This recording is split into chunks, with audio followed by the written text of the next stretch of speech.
When this 300 TDI came in this weekend, it was absolutely covered in oil, all sprayed back over, not so much on the front but all sprayed everywhere,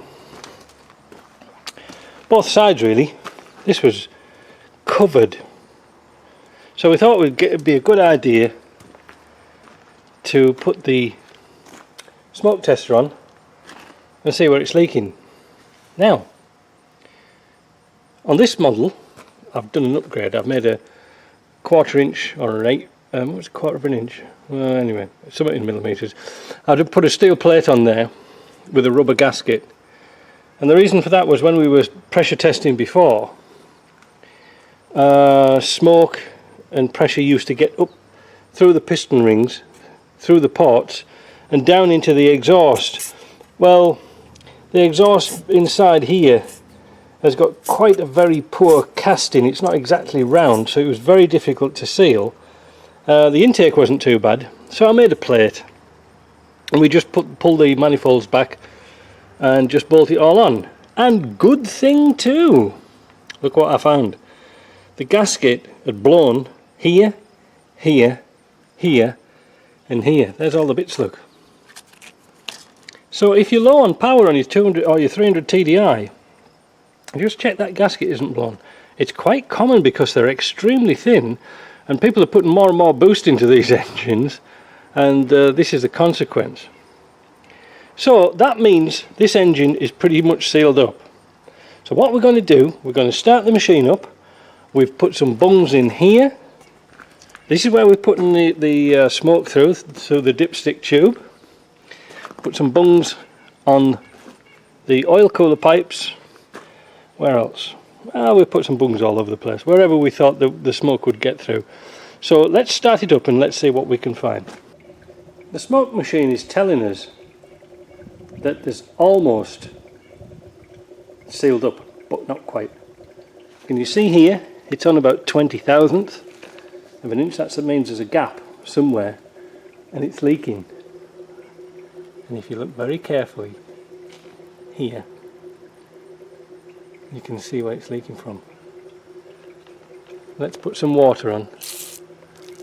Look at that. Now I'm not sure, I've got a sneaking feeling it's the gasket, not the sump, because look, there's some little bubbles at the top there. So that's where it's leaking. That is quite common actually. A lot of people redo the sump, the oil pan, but it isn't really from there. It is sort of in this bottom corner. So let's check the other corner. Well. What's happened here? There is a paper gasket between here and the block.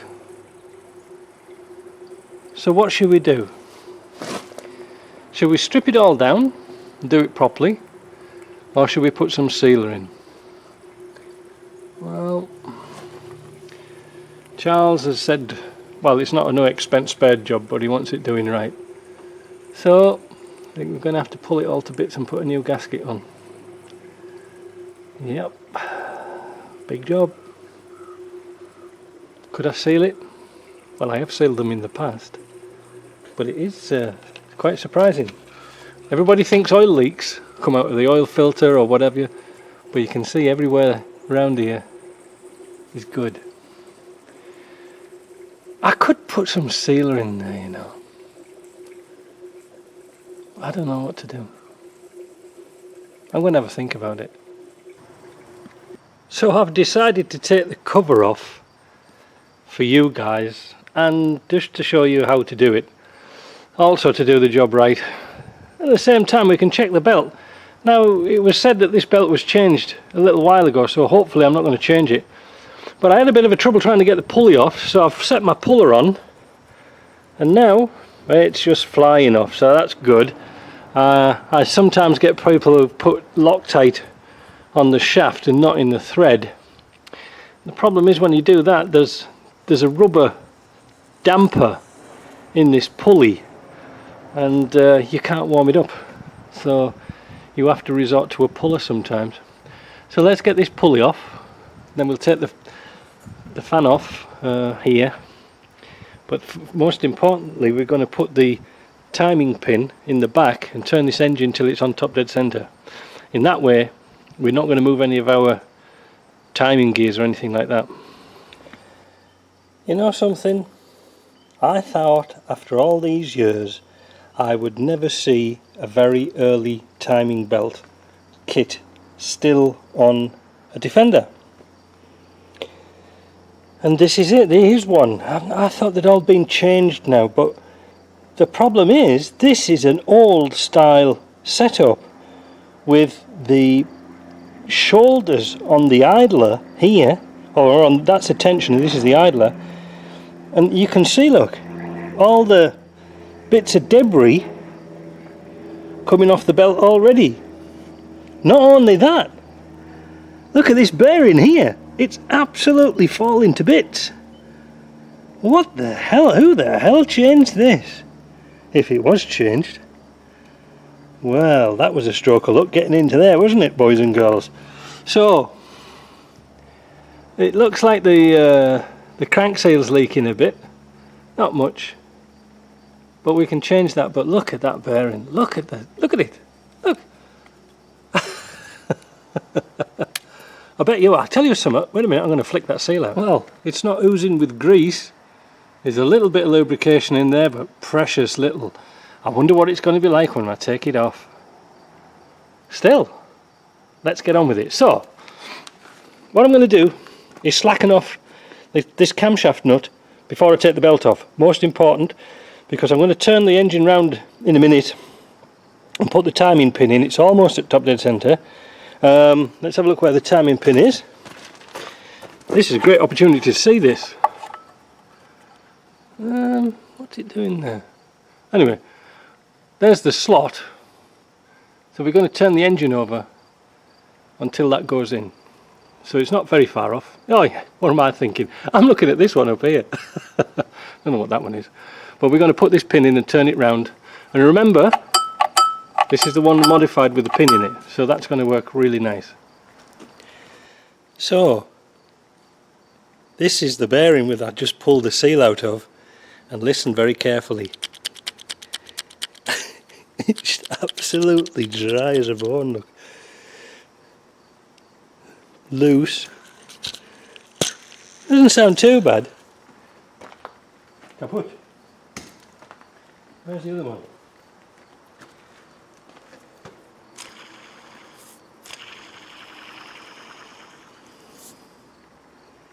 A little bit of play in it, but not too much, but still not right. If we look at the engine here, look at this. This is bits of belt that's frayed off, look. And we can see where the belt's starting to wear off here, because this is the other side and it's not polished, so the belt's running off. Yeah, so we've got to change everything and put a kit into it. So good job we had a look at that.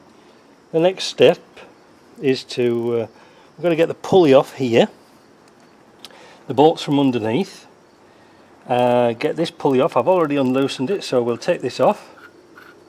Now this is in its position, and we're not going to turn and rotate the engine while we do this cover. Most important. Take that out.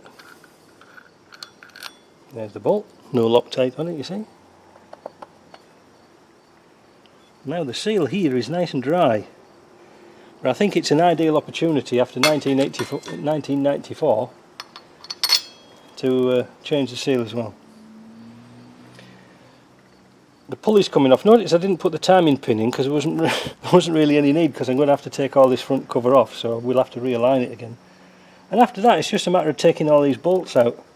There's not that many, there's one there, one at the top, so there's 1, 2, 3, 4, 5, 6, 7, 8, 9, there's a sneaky one, 9, and we'll take that front cover off. I've never done one of these in situ, well not in situ, but taking the front cover off, and I sort of was teasing it off and I thought, oh, it's coming off great. And I forgot to take the oil pan off the sump, because the oil pipe comes along here. But I'll tell you something, it's a good idea we are, because I took these 4 bolts out the bottom and they were almost finger tight. So I'm just going to run around this and take all the oil pan off, and then we should get to this, and then it should be pretty clear what we're doing. I don't know why I never thought of it before. Do you know something? There's been people here all afternoon. I can't. So I'm flipping about between jobs and I forget things. Anyway, let's get on with it. Just to give you an idea how loose these bolts are, I'm going to just put a socket on this one. Look at this. Nothing on them, look. Watch this one. That's it. Amazing, eh? I wonder if somebody's had this off before. Gee whiz, I don't know.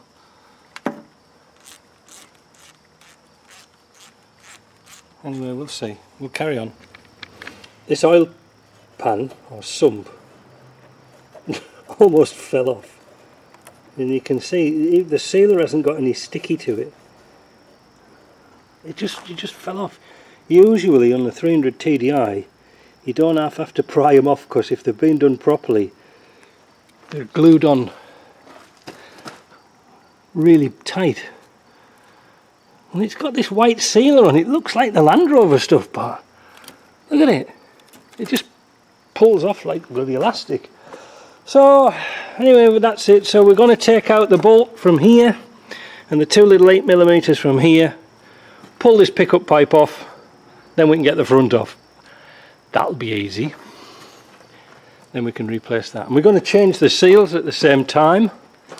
Change the main crankshaft seal and the seal for the camshaft. Great time to do it, and it gives us a great opportunity to get all this fluff out off the timing belt. Look at that. I didn't take the injector pump off completely because I'm lazy. I just undid the 3 bolts.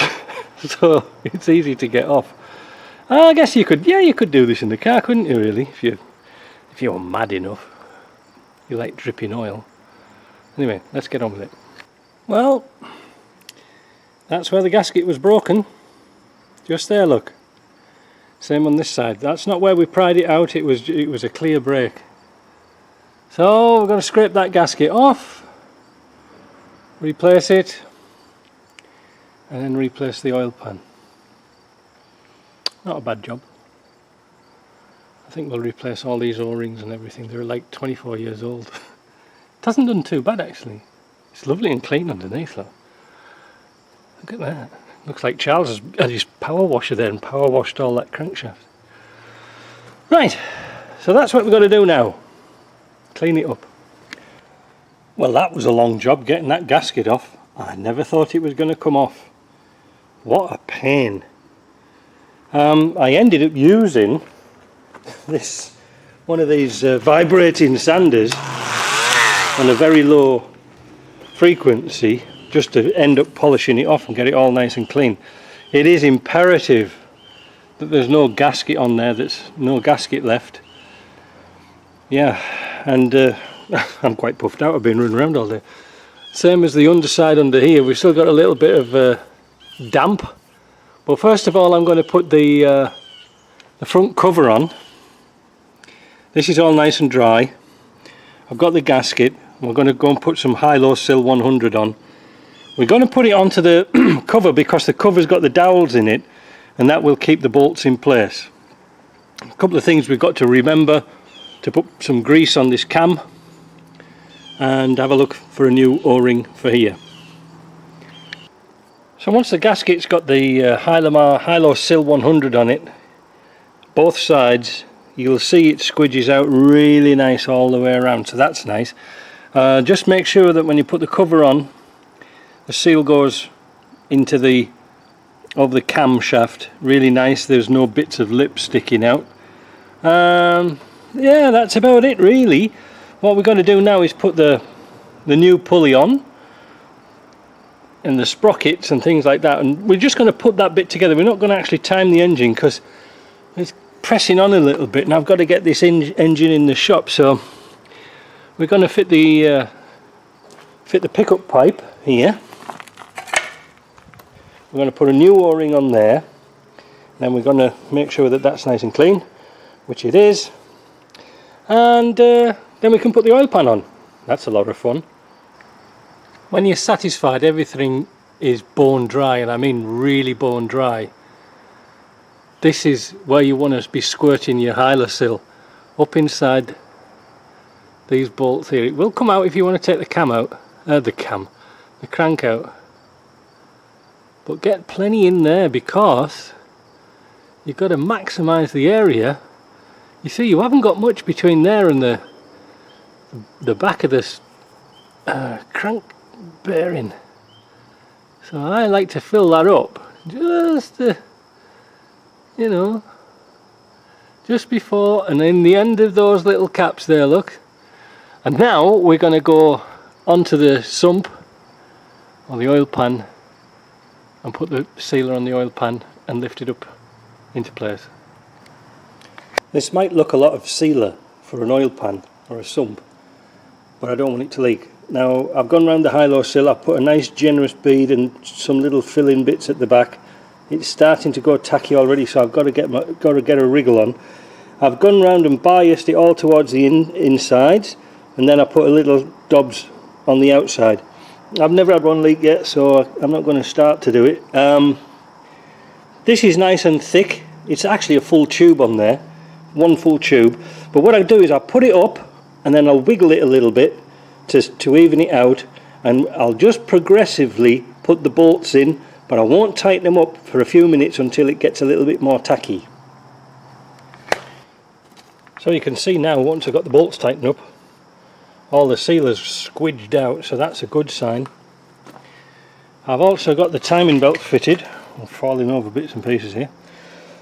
Just wanted to show you a little trick I use, because sometimes it's very difficult to get the belt lined up and back on again, because it's sometimes very tight and it jumps, you know, like you'll jumps a tooth when it goes down at the bottom, if you see what I mean.